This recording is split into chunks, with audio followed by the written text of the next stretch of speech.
Hello નમસ્કાર મિત્રો, કેમ છો? મજામાં છે. ફરીથી આપણા નવા વ્લોગમાં આપનું હાર્દિક સ્વાગત છે.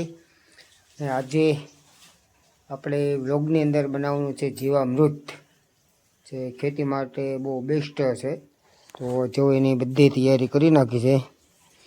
આમાં આપણે કિલો ચણાનો લોટ લીધો છે, આમાં કિલો ગોળ, 10 કિલો આપણે ગાયનું છાણ છે, અને એક ખોબો, જ્યાં આપણે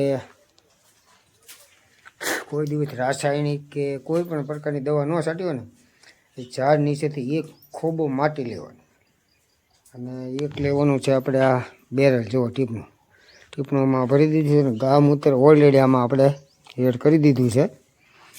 અને હવે હમણાં ટૂંક સમયની અંદર રવજીભાઈ આવે છે, એટલે રવજીભાઈ શું કે આપણે ઘણીવાર બનાવ્યું છે, પણ આ વખતે કદાચ રવજીભાઈ કીધું છે કે હું આવું છું, એટલે એ આવે છે ને પછી આપણે એનો અભિપ્રાય, રવજીભાઈનો પણ અભિપ્રાય લઈએ. અને આનાથી આપણને શું શું ફાયદા થાય છે જમીનમાં પાવાથી, અથવા આપણા કોઈ પણ પાક હોય તો એમાં પણ તમે છાંટી શકો અથવા પાઈ શકો, અને બેસ્ટ છે. એટલે આપણે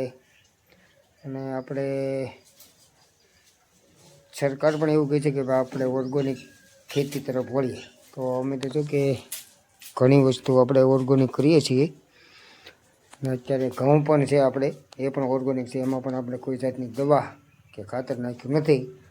ચલો હમણાં રવજીભાઈ આવે એટલે આપણે શરૂ કરીએ બનાવવા.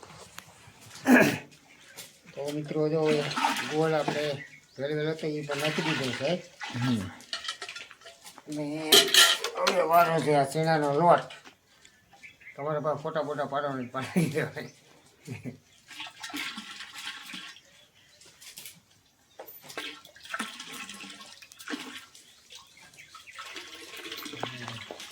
નાખી દીધું ચણાનો લોટ,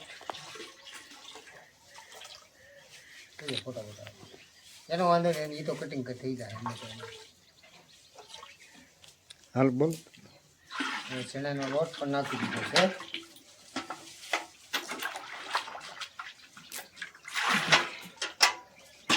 હવે છેલ્લે નાખી દઈએ આપણે માટી, સજીવ માટી.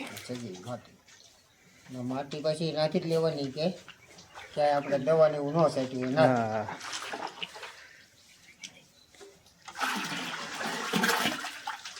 હવે આપણે થઈ ગયું જીવામૃત કમ્પ્લેટ. હા, આ મિશ્રણને રોજ સવાર સાંજ 5 મિનિટ હલાવવાનું, અને લઈ લીધું. હલાવ કરી. આને પછી છે ને ઘડિયાળનો કાંટો હાલે ને એ દિશામાં હલાવ. હા, સવાર સાંજ રોજ એને હલાવ. અત્યારે ઉનાળો છે એટલે તમારો 5 દિવસમાં જીવામૃત તૈયાર થઈ જશે. શિયાળો હોય તો કદાચ 8-10 દી થાય. 8 દિવસ થાય શિયાળો.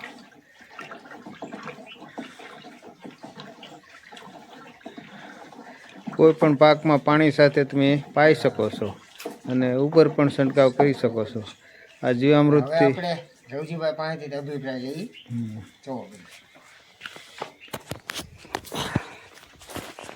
ચાલો રવજીભાઈ, જીવામૃતના આપણે ફાયદા હોય ને એ બધા કહી ગયો ખેડૂત મિત્ર. જીવામૃતના ફાયદા તો અનેક છે, જેનાથી જીવામૃત પાવાથી એક તો આપણી માટી ફળદ્રુપ બને છે, અંદર રહેલા અળસિયા બહાર આવે છે, અને જે અંદરના જે પોષક તત્વો છે એ લાવીને છોડની નજીક છોડે છે અગાર રૂપે, અને છોડ એનો ઉપયોગ કરે છે, અને છોડને ભરપૂર પોષક તત્વો મળી રહેશે, તથા આપણી જમીન ફળદ્રુપ રહેશે. અને આપણે જે પ્રાકૃતિક ખેતી કરીએ છીએ એમાં જીવામૃતનો ખૂબ ફાયદો છે. જીવામૃતથી જે કંઈ પાક આપણે તૈયાર થાય છે એ ખરેખર કેમિકલ વગરનો છે, અને બહુ સારો છે. એટલે આપણા આરોગ્ય માટે આ રાસાયણિક ખાતર ને દવાની જગ્યાએ આપણે પ્રાકૃતિક ખેતીમાં જીવામૃતનો સતત ઉપયોગ કરીએ તો આપણી જમીન ફળદ્રુપ બને છે, અને કોઈ પણ રાસાયણિક ખાતર નાખવા પડતા નથી. દર પાણે તમે પાકને, કોઈ પણ પાકને, ઘઉં છે, પછી સરગવા છે, બાગાયતી શાકભાજીના પાકમાં પણ તમે આપી શકો છો. ડ્રીપ હોય તો ડ્રીપમાં પણ તમે ચડાવી શકો છો. આમ જીવામૃત આપવાથી આપણી જમીન ફળદ્રુપ બને છે, અને પાકનું ઉત્પાદન સારું મળે છે, અને આપણું આરોગ્ય પણ સારું રહેશે. માટે આપણે પ્રાકૃતિક ખેતીના એમાં ગાય આધારિત ખેતીમાં જીવામૃત અને ઘન જીવામૃતનો ઉપયોગ કરીએ તો આપણી જમીન ફળદ્રુપ બને છે, અને આપણા કુટુંબનું આરોગ્ય પણ સારું રહેશે. જય ગૌ માતા. ગૌ માતા. તો રવજીભાઈ સરસ મજાની માહિતી આપણને આપી છે, એટલે તમામ ખેડૂતોને વિનંતી કે આપણે ઓર્ગેનિક ખેતી કરી, પ્રાકૃતિક ખેતી કરી અને સરકાર પણ આપણને આ ખેતી કરવા માટે આપણને પ્રોત્સાહન કરે છે. હા, તો આ છે જીવામૃત આપણે થઈ ગયું છે ને આને રવજીભાઈ કેટલા દિવસ હલાવવાનું? આને તમારે અત્યારે ઉનાળાની સિઝન છે એટલે 5 દિવસ સવાર સાંજ હલાવવાનું અને 5 દિવસ પછી આછી તરી થઈ જશે એટલે જ્યારે આપણે પાકને પાવાનું હોય ત્યારે હલાવવાનું નહીં તે દિવસે. અને કોઈ પણ પાકમાં તમે આપી શકો છો. સરસ. 2 થી 2.5 વીઘામાં 200 લીટર તમારે પાઈ દેવાનું. સરસ, ખૂબ ખૂબ આભાર રવજીભાઈ. હેલો, તો મિત્રો આ વ્લોગમાં આપણે એટલું જ હતું. આ પડો વ્લોગ કેવો લાગ્યો? જો સારો લાગ્યો હોય તો શેર કરજો, ખેડૂતોને ચેનલને લાઈક કરજો ને સબસ્ક્રાઈબ જરૂર કરજો.